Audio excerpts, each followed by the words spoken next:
Startup that I've been doing that's actually in the space that's been my hobby and occupation for a very long time. When I was in elementary school or middle school, I tried to create a newsletter that I was going to charge to people. Yeah. I think I was using Geos on the Commodore 64 to put the whole thing together. Started programming when I was 5. Before I even ended up graduating college, I ended up doing my very first startup. It was the late 90s. I worked in the visual imaging lab. I was did a lot of stuff with OCR and neural networks. Basically a massive hack. Massive. A hack? So our computers had been broken into. They were using our stuff for wares. So you made a cybersecurity firm? Yeah. So my first company, horribly named, worst name ever. It was the letter H.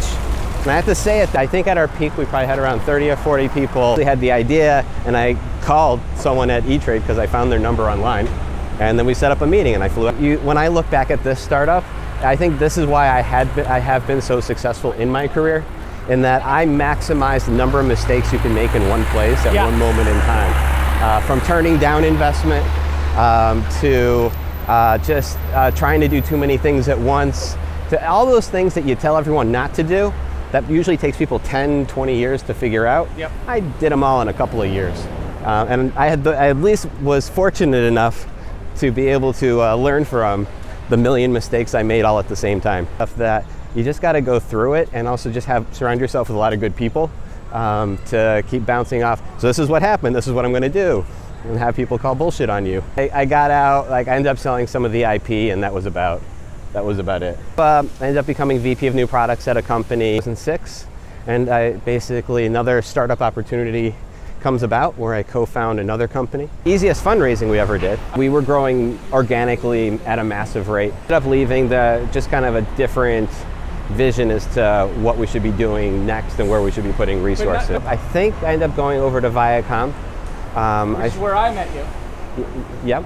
And I basically spent about 6 years there. Yes.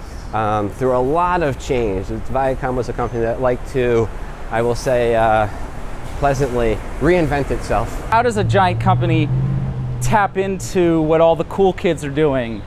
And slowly, really, how can we maximize what the brands can do at the end of the day? It was a really great, really fast-moving part of the organization, and a lot of our work was helping speed along as much of the change as we could. So the product group, we're approaching 10 years in October, so we've been around for a little bit.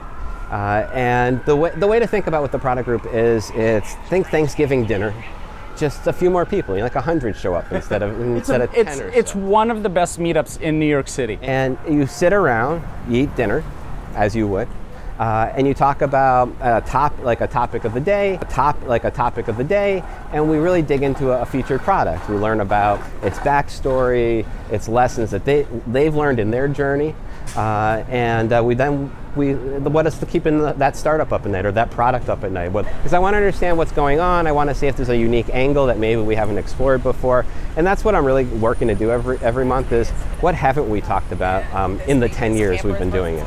What can people learn? And that's really at the end of the day what the product group's about. It's about learning. You can just grab the mic from Jeremy at any point. It's just like... Or I usually just encourage people to shout it out. As long as you're not shouting over someone, shout it out. You don't need to raise your hand. You just jump in. Unless, you have very formal dinners at home where you have to raise your hand, then feel free. What was the thesis of Tafifi? Like, how did you get here? So when I leave Viacom, my first thought is, wouldn't it be kind of cool to do something? I've got the product group, I have an annual awards, I have a mentorship program in 20 different countries that we also do. It's in all these different fields, and at the end of the day I said, wouldn't it be kind of neat to do a product management product? And so I said, what do I want people to do is kind of how I approached it. What do I wish people could do better? The idea was to help people do experiments more. And so I go to validate it. So I interview people all over the place. We find out that everyone has this problem. Like, they need to be experimenting more, they need to be talking to people more, yet nobody knew. Nobody seemed to have internalized that that was the problem that they were having at work. Yeah. That was why they were having a lot of these other problems that they would tell me about. And this is when you want to do it. You don't want to do it after you build something. You want to do it now to figure out, am I going to build the right thing, or do I need to do a different version of it? At the end of the day, is that I don't understand why everyone's asking for road mapping software. And that was kind of the one thread that connected them all together and helps me do a lot of stuff, organize the workflow, but also just get everyone together. Was everything around the roadmap? Everyone knew the roadmap was kind of at the center of their pain, so they all said, I need road mapping software. But they didn't know how to describe that cloud of horribleness around it, which was, how do I manage all the communication around the roadmap, the changes we're making, what's going into the different stages of the workflow, it was basically, how do I manage and communicate what's going on. So it's like a roadmap social network. Yeah, what's the status is. I look at the roadmap as kind of almost like a dashboard. It's a roadmap, but it changes instantly as people are learning things, as the new decisions are being. So it helps people also just kind of get better visibility into everything that goes into it. Too often, a lot of what product management is, it's like this giant glacier, and below the surface is where the product manager usually lives.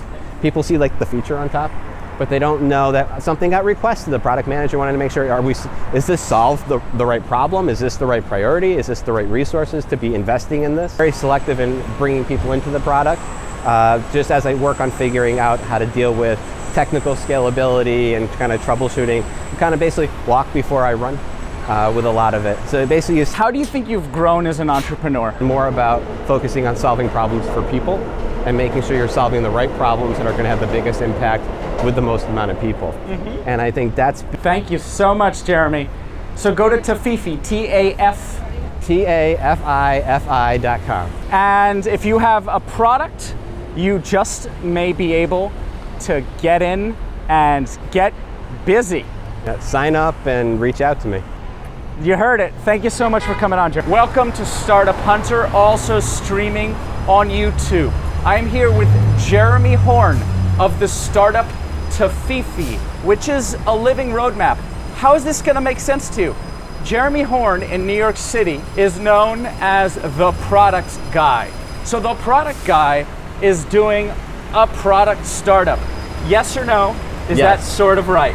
First startup that I've been doing that's actually in the space that's been my hobby and occupation for a very long time. So on this show, I don't know if you've seen it, but we go all the way back, the way back to the beginning. What I want to know, Jeremy, is where were you born and what did your parents do? I was born in Western Massachusetts.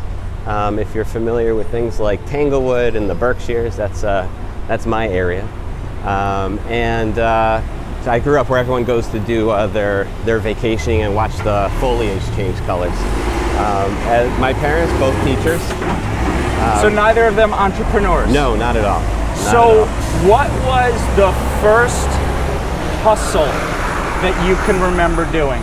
First, I think when I was in elementary school or middle school, I tried to create a newsletter that I was going to charge to people. Yeah. I think I was using Geos on the Commodore 64 to put the whole thing together. That didn't work out well. Were you able to print it out physically? Oh yeah, of course. I love it. So already we have an editor-in-chief, a publisher, a junior Hearst, and maybe that's not how you see yourself. But what I want to know is, how old were you when you did this on the Commodore? Oh God. Well, I started programming when I was 5. Yeah. That's when I started working. Do you think your parents, they had to have enabled, Yeah, so my dad... it's not like you could afford a computer when you're 5 years old. No. So the way I got started with programming was my dad used to go to the boys club all the time, and he used to kind of bring us along. And at the boys club, he taught programming specifically. Oh, so he did know how to program? Yes. Now, did he pick that up in school? I don't know where he picked it up. Interesting. And he basically would take me along and sit me there when everyone was doing logo. And if you don't know what logo is, it's a little triangle that you program to move around the screen and draw pictures. Okay, so one of the first programming languages ever. Yep. And what was the next hustle that you can remember after the age of 5? Well, because I basically had always kind of just jumped from I always did a lot of programming all the way from then onward. Before I even ended up graduating college, I ended up doing my very first startup. It was the late 90s, so it was almost obligatory that you do a startup if you have an inkling of an idea. We're talking Google, we're talking Yahoo, Alta Vista, we're talking Babelfish, you know. Oh, Google was boring at that time. Pets.com and the .com boom. Yes. I timed it right for the end of that. So I had perfect timing. So what was the idea? So when I was working at the Robotics Institute, which is where? At Carnegie Mellon. Got it. And which Uber basically just acquired, but that's a tangent. That's a tangent. And I worked in the visual imaging lab. I did a lot of stuff with OCR and neural networks and all that kind of stuff. So Edwin Berlenkamp must have been hot on your mind. A lot of I had the opportunity of working with a lot of the founders of neural networks and the creators and a lot of the beginnings of a lot of the robots and stuff that you kind of see. Give me two names of guys in the 90s who in computer science, the kind of legends. Oh geez, I can't think of any offhand right now. But what kind of ended up happening as I'm doing a whole bunch of stuff, the first digital library, and so we was doing a lot of work there. And what ends up happening is we end up discovering that there's a hack. That's basically a massive hack. Massive. A hack. So our computers have been broken into.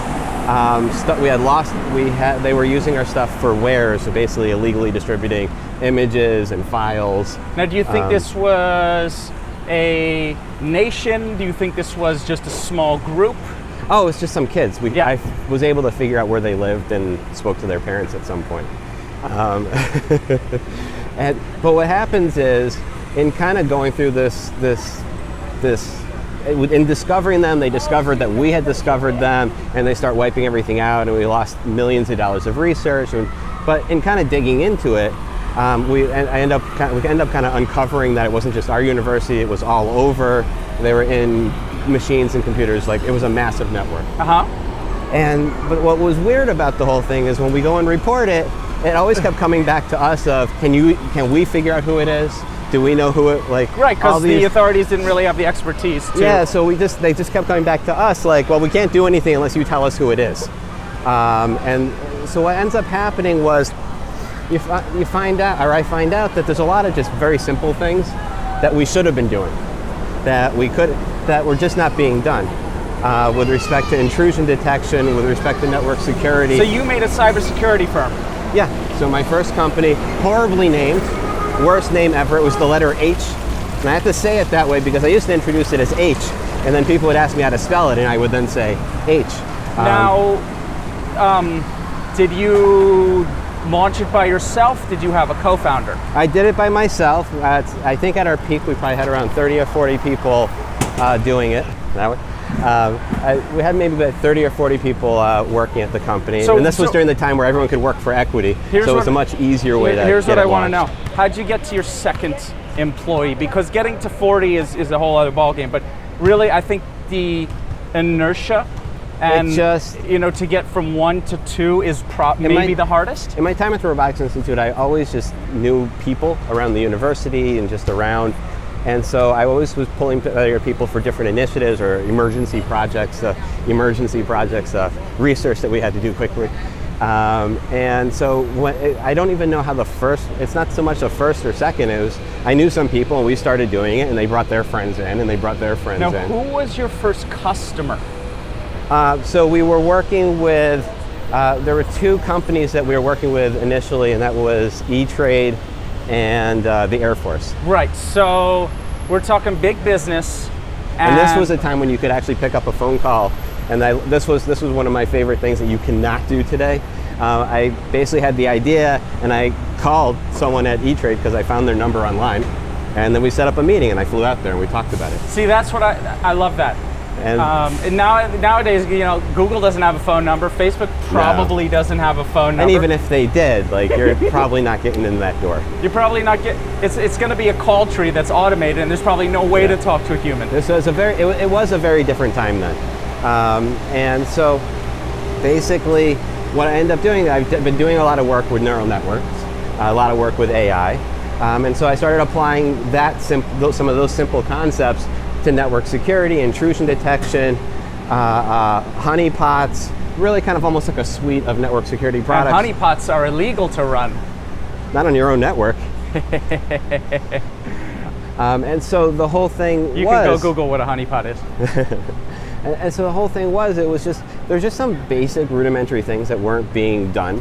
But I think one of the reason I talk sometimes about this startup a little bit is when I look back at this startup, I think this is why I have been so successful in my career, in that I maximize the number of mistakes you can make in one place at one moment in time. From turning down investment to just trying to do too many things at once, to all those things that you tell everyone not to do, that usually takes people 10, 20 years to figure out. Yep. I did them all in a couple of years. And I at least was fortunate enough to be able to learn from the million mistakes I made all at the same time.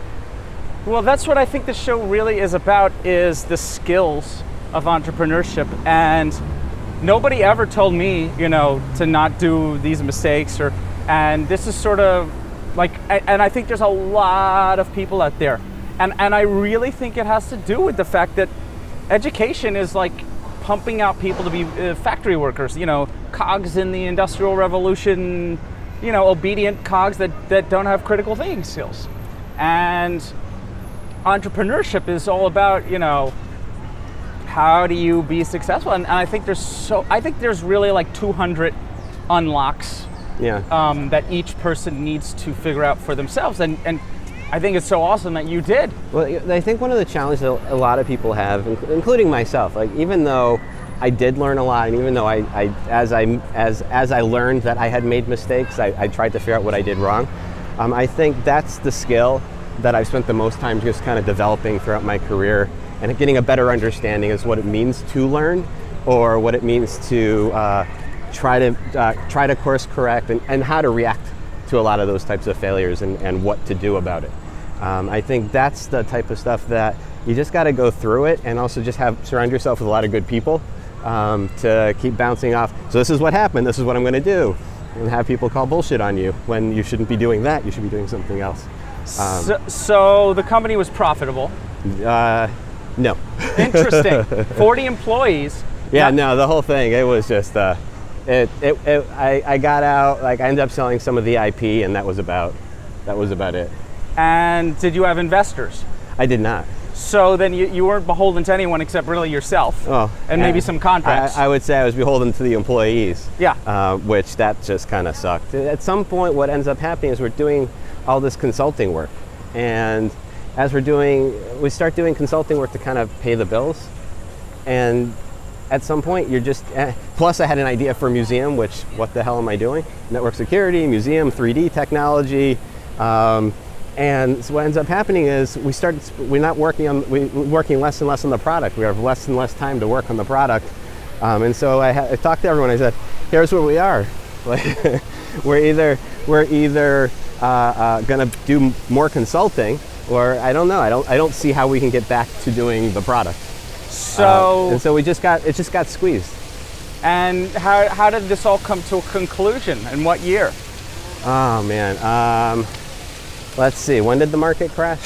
2001, 2002. Yeah, I think it was March of 2001 was about the end of that.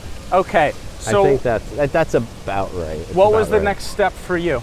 So next step was, I guess, as I guess my parents might say, get a real job. And so I ended up becoming VP of new products at a company, and I basically I was very fortunate in my career and the path that I ended up being on, from VP of new products in one place to head of product at the next place. I was just kind of very fortunate in kind of those places. Also, with just kind of the problems and the challenges that needed to be solved in each of them.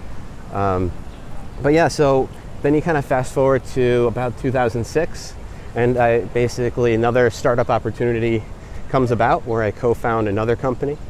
And what was that called? This one's called Single Feed. What did it do? This one, so back in there used to be a time where you had these shopping comparison engines. They kind of exist now. It was things like Frugal, Shopping.com, Nextag, a whole bunch of that kind of stuff. Priceline? Priceline? Not exactly. I don't think. I might be misremembering that one. You know, William Shatner on Priceline.com. Yeah. I don't think it was so much that. It was more, how do you get, if you're selling products on, our first customer there was tractors. And so basically he was selling tractors. And so the idea was there's a lot you can do to optimize your data feed, and there's all these places you want your products to be showing up, so people are coming to your website and purchasing it. And so what we end up doing is, and I was a co-founder in this one. And were you doing technical co-founding, or? I was doing everything inside the company. So the co-founder, he had come to me with the idea. He had basically created the industry for data feed optimization, and been giving talks at conferences, at the Search Engine Strategies conference for a long time. He had a huge fan base there. It's kind of crazy to see him at the end of a talk. Now, so was he like a serial entrepreneur with a big cash pile? This was his first one. Easiest fundraising we ever did. So this time you acted. This time we raised money. Your first time ever. $1 million, and it was basically sit down to lunch, tell him the idea, and here's the money at the end of lunch. So what year are we talking? 2006. Which is pre-bubble. So already we're on to our second bubble, which is the real estate bubble. Yeah. So 2006 economy. So this company was actually, a lot went right. This one, no marketing, I'd say to a fault, but no marketing, but we were growing organically at a massive rate. Our first big problem was people were using it more than we expected. Bigger customers were coming than we expected. More users were coming than we expected. So our first biggest problem was, oh crap, we need to migrate our servers. Yeah. So and then technical scaling. And we need to re-architect the whole thing. And this is like within the first few weeks. So you get in. Oh my gosh. So I don't. And wait, there's a better part. This is the part that. This is my favorite part. I'm not going to mention the hosting provider we were using. I can tell you that we ended up going to Rackspace, and it was awesome. Yeah. I loved working with them at that point in time. But what ends up happening is we need to migrate to a new box. So I just wanted to move to a bigger box while we figured out how to re-architect the whole thing. Sure. So we initiate the transfer over a weekend. You know, this is where you would like shut down a website for like a day. Right, and that's your business. And so we go to do the transfer, and come Monday, we can't get the box up. I can't get into it. Can't log into it. What ends up happening was they lost the box. So they had data centers all over the world. And they couldn't figure out which one they sent us to. Yeah. And so they literally couldn't find the box. You like digitally, electronically. So we were down for an entire week. Oh my gosh. And we had just launched, I think just a few weeks earlier. Yeah. I'd say that was like the calmest time in my life, because at that moment you're like, well, I guess I just got to wait for them to find the box. So it was just kind of waiting for them to find it. I think it took almost a full solid week for them to find our box. See, I would have probably not been so cool. What are you gonna do? I would have flown to the data centers myself. They don't know which data center it's in. They don't know what city. They don't know what state. I would have hired 8 guys to go to all their data centers. You're talking this is a place that had like mega data centers all over the place, and someone transferred it and they didn't write down where it went. Yeah. And so they basically had teams of people looking for a box. And we're a new startup, so at the end of the day, also on their side, who cares? We just lost one company. Talk about being lost in cyberspace. So I take it your company didn't go out of business because of that 1 week down. No, I ended up leaving just kind of a different vision as to what we should be doing next and where we should be putting resources. But not after your first 2 months. No, I was there for a while. Like years. Yeah. The company ended up getting acquired. I can't remember what was the company that acquired it offhand. So you can still find people, I think, that work at Single Feed. You could describe this as a successful venture. Oh, definitely. Because the company that you started didn't crumble. Yep. So let's make a little box and mark it off as for success or Woohoo! as an entrepreneur, big time. Although you're publishing, back on the Commodore, maybe that's a plus. I think my parents bought a copy. There you go. So this is a second number 2. So you leave. You're going off to do different things. So what was next? So I ended up. Let's see. After that, I ended up going over to Viacom, Which is where I met you. Yep. And I basically spent about 6 years there. Yes.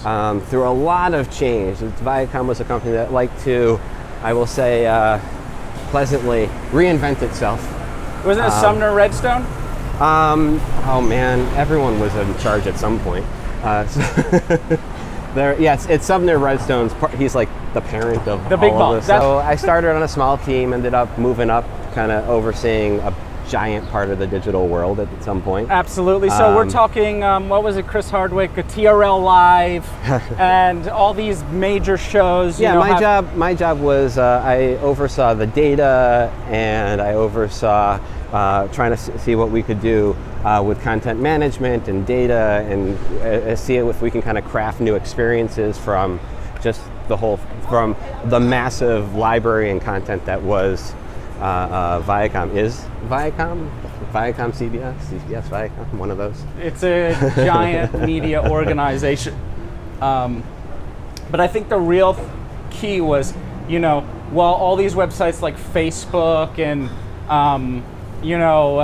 what's the video game company that I own stock in that's Zynga. Yeah, that's, and all the in the realm of mobile, or even before the realm of mobile, like how does a giant company tap into what all the cool kids are doing?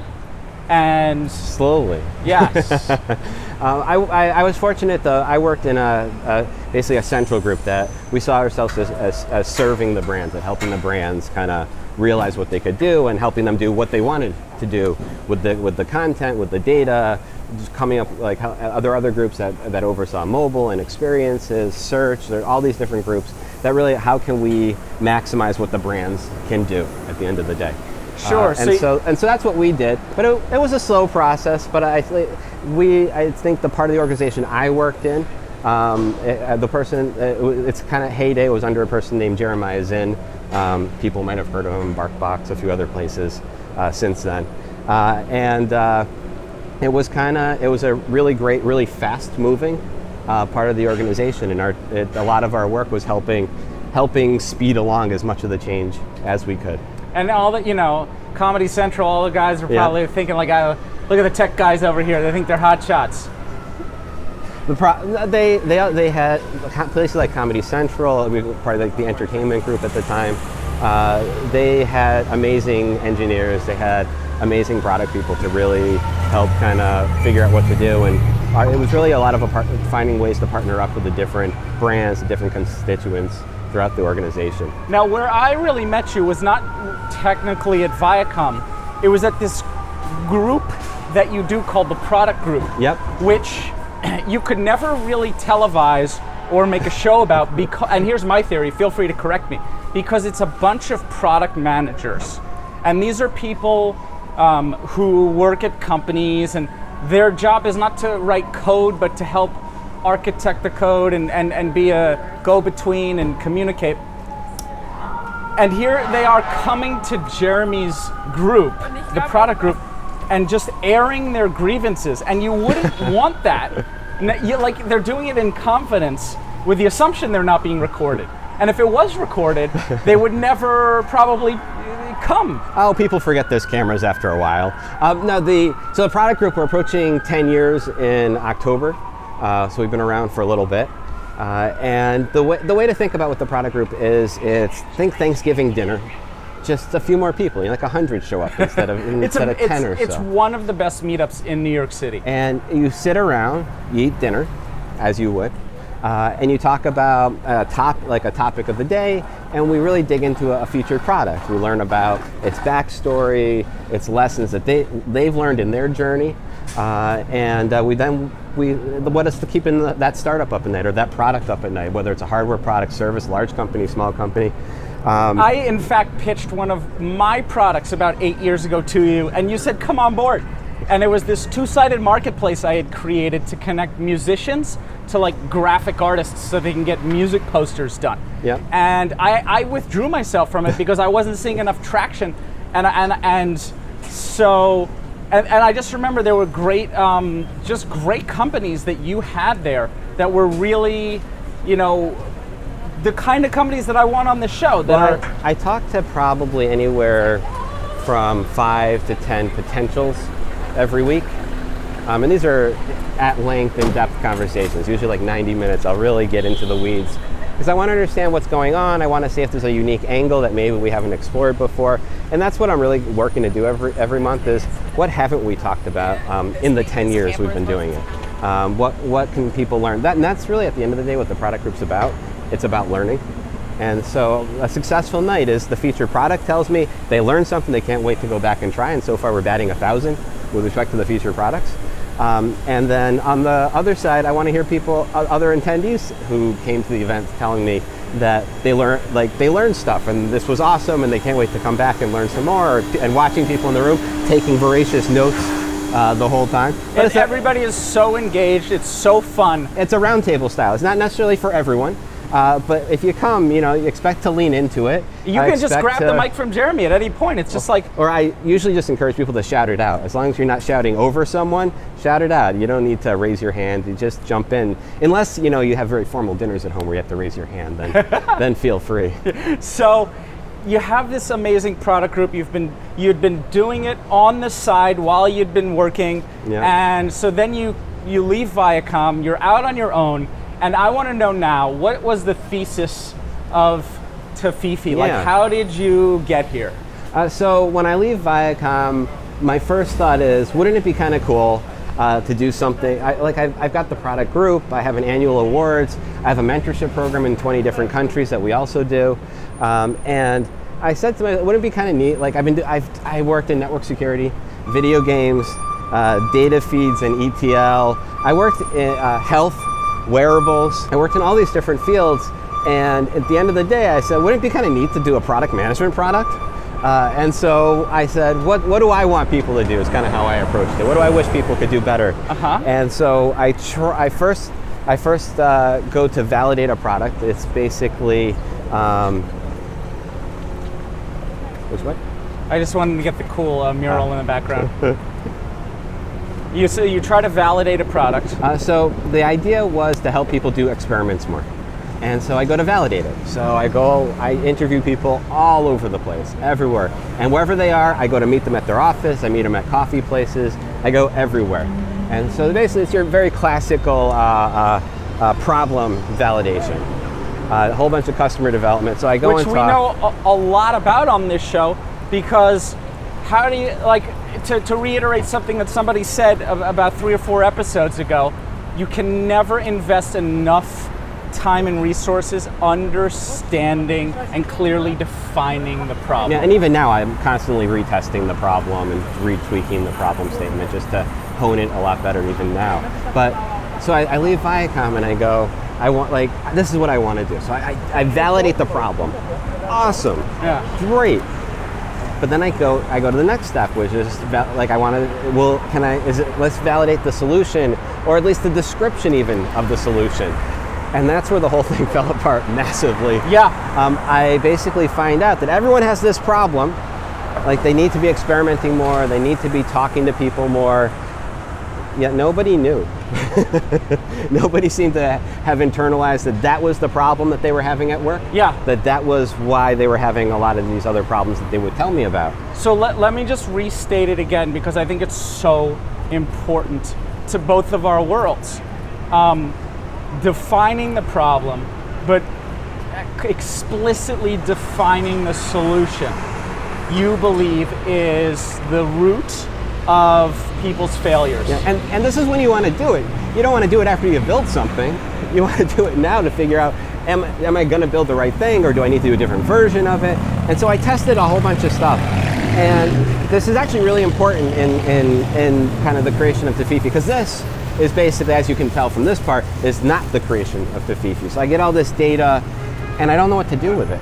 I'm looking at it and I'm like, well, no one's ever going to know they need the product. And the few people that were going to know that they needed the product weren't going to figure out how to do experiments. I wasn't going to figure out how people have a hard time figuring out how to design experiments correctly or know when they've got enough information to make a decision. It just wasn't going to click. And so I remembered all of it, but there was kind of an important part of this. I'm going through the data, I'm collating. I've kind of made a decision that, hey, this isn't going to work. I'm going to go work at another startup. And okay, so you sort of you got scared, maybe. It wasn't scared. It was I had all the data. I didn't see a pivot. Yeah. I didn't see what this data was telling me. Okay. And so I looked at it, and the smart thing, I'm not going to go build something if I can't figure out if I can't figure out the thing that people are going to buy. So that you're eating your own dog food right there. Yeah, like I invalidated it. I couldn't find I tried a couple different angles. I couldn't find an angle that was going to work, that was going to solve it. So okay. But there was a weird thing. And the only reason I remember this, as I'm kind of just cleaning up, because the house was a mess. I just had printouts everywhere and I had piles everywhere. I'm cleaning up, I'm talking to my wife. And as I'm talking to my wife, I'm like, this is like insane. I said to her, whatever problem people have, whatever problem they have, whether their boss doesn't like them, the engineers won't do what they're supposed to do, we're working on the wrong priorities, people complain, like every problem that you could ever attribute to a product manager, to product management, almost universally, at the end of the day, they all really wanted road mapping software to help solve this problem. To which usually when they got to that answer, I'm like deep in the conversation. I'd get to that and I'm like, what the heck? Why would you want that? That's not going to solve any of your problem. And I remember at the end of the day is that I don't understand why everyone's asking for road mapping software. And that was kind of the one thread that connected them all together. And it just made no sense. Even though there's a lot of road mapping software out there. There's a ton. Or heck, use PowerPoint, use RoadMonk. I don't know what you want. Use road mapping software, and it ain't gonna help you. And so, okay, so I put it on the back burner, but I do remember that conversation because I thought it was just weird. It was a weird observation. I didn't know what to make of it. I didn't understand it. And also, I didn't really dig much deeper at that time because I'd already dug so deep just to get to that. It didn't occur to me, after talking to someone for an hour and a half, hey, let's talk for another hour and a half. And let's look down this path. Because usually if you hear that, you're just like, well, we're in crazy. I don't know what to make of this. But I remembered it, and I think that's kind of the key thing. So I go work for 2 other startups in the meantime. And I was very fortunate in that there were interesting challenges at these startups. So very interesting challenges at these different startups. But what ends up happening was I had this great moment of internal discontent inside one of these startups, and basically the second of the 2, where there was turmoil, there was confusion, there was chaos, there was just not good, not good. But the not good, all of a sudden there was I had this moment. I was very fortunate in that I was using some software called Clubhouse. Okay. And Clubhouse is like Jira, but nice. Yes. It's like a single page app that lets you do everything super simply. But I wanted to do something I wanted to bring the engineering team together. I wanted it to work well, workflow wise, with the product team. And so I did some very complicated stuff. I met up with their CEO. They're located here in New York. And I basically ended up building a version -12 of Tafifi. Which kind of, at that point, it just kind of helps me do a lot of stuff, organize the workflow, but also just get everyone together. Tell me your tagline once more. The living roadmap. Okay, so let me tell you, why is it called? One thing I learned, one of the key things I learned, that no matter what product you build in product management, if people are going to look for something to solve their problems, what is that thing they're going to look for? Road mapping software. So is Tafifi road mapping? The Tafifi does have a roadmap. It's a very interactive roadmap, a very dynamic roadmap. But let me kind of back up before I don't want to jump to that piece. What I realized at that kind of epiphany moment when I was dealing with just some people asking for last minute changes or reorganized priorities hourly, was I realized at that moment, everyone who asked for road mapping software, it was the best way they knew how to verbalize this problem. And this problem was, it was everything around the roadmap. Everyone knew the roadmap was kind of at the center of their pain, so they all said, I need road mapping software. Mm-hmm. But they didn't know how to describe that cloud of horribleness. Well, one aspect of the horribleness and the chaos that you just started relaying to me is technical debt, which is a term that really, when I last went to the product group, there was a lot of people talking about, the sales guys are promising $500,000 worth of new sales, but what they're not understanding is that their VP of engineering and their VPs of product are going to say, yeah, we can take that 500 grand, but there's going to be a $1.2 million build out. It's not profitable. It's not technical. Yeah. Maybe this even changes the vision of the company. Yeah, and so again, that is a big part of that. That kind of gets at it in that what people were talking about, what they were looking at, wasn't so much how do I do the roadmap correctly, or what should was it. It's not that I need RoadMonk. Wasn't that I needed PowerPoint to do a roadmap. It was everything around it, which was how do I manage all the communication of the roadmap, the changes we're making, what's going into the different stages of the workflow. It was basically how do I manage and communicate what's going on. So it's like a roadmap social network. Yeah, what's the status is. I look at the roadmap as kind of almost like a dashboard. It's a roadmap, but it changes instantly as people are learning things, as the new decisions are being made. It's updating the right people with what the changes are.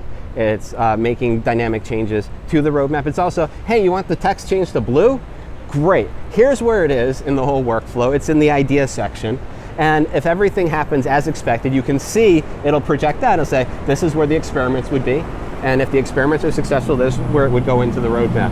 So it helps people also just kind of get better visibility into everything that goes into it.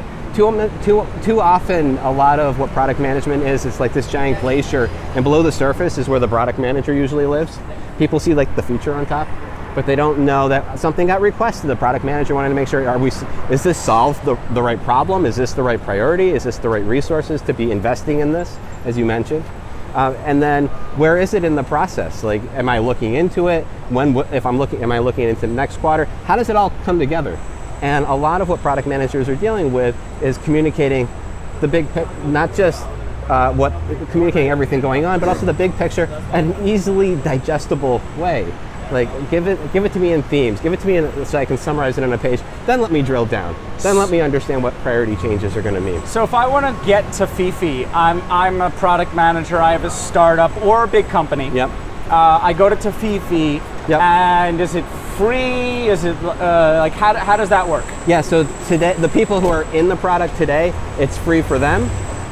It's not a lot of money once I open it up. Right now, I'm very selective in bringing people into the product, just as I work on figuring out how to deal with technical scalability and kind of troubleshooting. Kind of basically walk before I run with a lot of it. So basically, you sign up.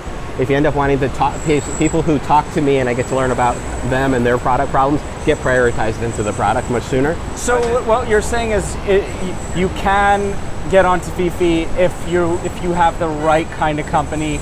Yeah, if it's right. Yeah, it's just like a closed beta, or.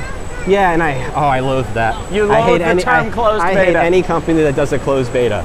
I hate it. Okay, so is it semi-open gamma? Oh no, I'm gonna call it a closed beta, and I hate it, which is why I'm very aggressively trying to get it. At the end of the day, as a product person, you want that horrible, crappy product out there, getting as much feedback from as many different people as possible, and that's what I'm shy of right now. So I'm trying to get that out there because I just want it to move faster. Okay, so right now I've been bootstrapping the whole thing. Haven't raised money this time around. Trying to see how far I can take it bootstrapping. I might end up caving to investment in the end, but we're trying to keep it lean and small at the moment. So here's what I think you need to know. Jeremy has a long track record, over 20 years of entrepreneurship in the trenches, and with some successful exits. But on top of that, he has made it his personal mission over the last 10 years to be surrounded by product managers all day. So he is really interested in efficiency and making products better from the inside, and just like helping corporate DNA heal itself. So final question on this show, and I think Sure. it's the most important question. How do you think you've grown as an entrepreneur? I think when I started out, I've always been about, I mentioned about learning, and I always kind of, at the beginning of my career, I kind of saw myself inventor and artist. I did oil painting, charcoal, a whole bunch of stuff. But it was inventor and artist. And when you're an inventor, you're solving problems for people, but it wasn't about, it was almost more about the idea when you're an inventor. Like, ooh, look what I created, let's see what we can do with it. And I think a lot of my own journey, it's been about shifting my perspective from solving problems, or basically inventing, creating cool things. And it's been a journey to a change in focus to where it's been more about focusing on solving problems for people and making sure you're solving the right problems that are going to have the biggest impact with the most amount of people. Mm-hmm. And I think that's been, when you think about how I've changed as an entrepreneur, I always loved creating things. I always have been very iterative. I've always been, let's throw something at a wall and see what works. But it's really, at the end of the day, it's really been about how can I identify the right problems, and am I helping people? Thank you so much, Jeremy. So go to Tafifi, Tafifi.com. And if you have a product, you just may be able to get in and get busy. Yeah, sign up and reach out to me. You heard it. Thank you so much for coming on, Jeremy.